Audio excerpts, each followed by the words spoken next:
कौन थे वो लड़के जो पीछे से आए और चंद्रशेखर रावण पर हमला करके चलते बने? जो भी यूपी में बीजेपी का विरोध करेगा या जेल होगी या प्रभु से मेल होगी। जो पाला बदलकर बीजेपी की भाषा बोलता है वो वाई श्रेणी की सुरक्षा पाता है। लंबी है लिस्ट। विरोधी दलों के नेताओं को सरकार प्रोटेक्शन क्यों नहीं देती?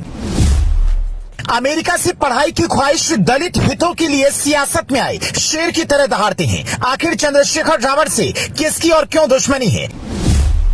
आज जो रिपोर्ट हम आपको दिखाने जा रहे हैं वो आपकी आंखें खोल देंगी। आखिर यूपी में हो क्या रहा है? विपक्षी नेताओं की या तो सुरक्षा वापस ली जाती है या फिर उन्हें कोई ना कोई मुश्किल में छोड़ दिया जाता है। जो बीजेपी का विरोध करता है वो खतरे से खेलता है और जो विरोधी पाला बदलकर विरोधी की भाषा बोलता है उसको XYZ श्रेणी की सुरक्षा मिल जाती है। कुछ ही घंटे पहले सहारनपुर के देवबंद में चंद्रशेखर रावण पर जानलेवा हमला हुआ। गनीमत रही कि वो बाल बाल बच गए और हालत खतरे से बाहर है। कार पर सवार होकर आए हमलावरों ने रावण पर ताबड़तोड़ हमला शुरू कर दिया।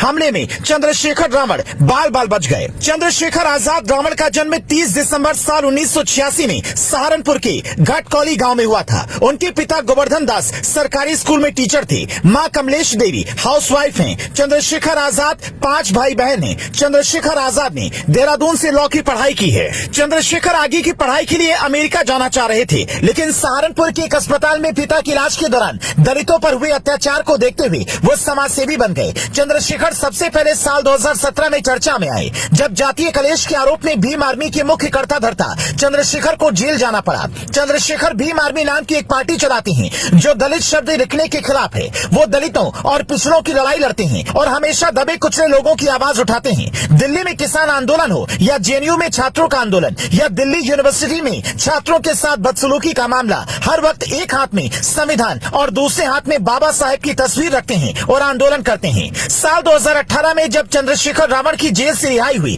तब उन्होंने वीआईपी सुरक्षा मांगी थी, लेकिन गृह मंत्रालय ने अनदेखा कर दिया। उनके समर्थक उन्हें जेड कैटेगरी की सुरक्षा देने की मांग कर रहे थे, लेकिन चंद्रशेखर आजाद पर हुआ हमला किसी विरोधी दल के नेता पर होने वाली हमले की कोई पहली घटना नहीं है। इससे पहले स्वामी प्रसाद मौर्य कह चुके हैं कि उनकी जान को खतरा है। जब से रामचरितमानस का मौर्य ने विरोध किया तब से वो लगातार सुरक्षा मांग रहे हैं। जब तक बीजेपी के साथ थे तब तक उनकी सुरक्षा थी, बीजेपी छोड़ते ही सुरक्षा चली गई। इसी तरह जब तक ओम प्रकाश राजभर अखिलेश यादव के साथ थे तब तक उन्हें सुरक्षा नहीं मिली थी, लेकिन जैसे राजभर 2-3 बार योगी से मिले और दिल्ली में अमित शाह से मिलकर बीजेपी की जुबान बोलने लगे, फौरन वाई कैटेगरी की सुरक्षा मिल गई। इसी तरह बिहार में भी हुआ। उपेंद्र कुशवाहा जब तक नीतीश कुमार की पार्टी जेडीयू में थे तब तक उनके पास भी कोई सुरक्षा नहीं थी, लेकिन जैसे ही जेडीयू छोड़कर बीजेपी में आए उनकी सुरक्षा वाई कैटेगरी की हो गई। अतीक अहमद बीजेपी का विरोध करते थे, निपटा दिए गए। अब जरा इस खबर पर नजर डालिए। यूपी के आजमगढ़ में सरेआम बीएसपी नेता की बुलेट से हत्या कर दी गई। ये सिर्फ संयोग नहीं हो सकता, तो क्या इसके पीछे कोई प्रयोग है? पुलिसिया एक्शन और सरकार को इसका जवाब देना चाहिए, क्योंकि इससे अविश्वास का माहौल बन रहा है। योगी आदित्यनाथ दावा करते हैं उनके राज में लॉ एंड ऑर्डर के मामले में 0 टॉलरेंस है, फिर ऐसी घटनाएं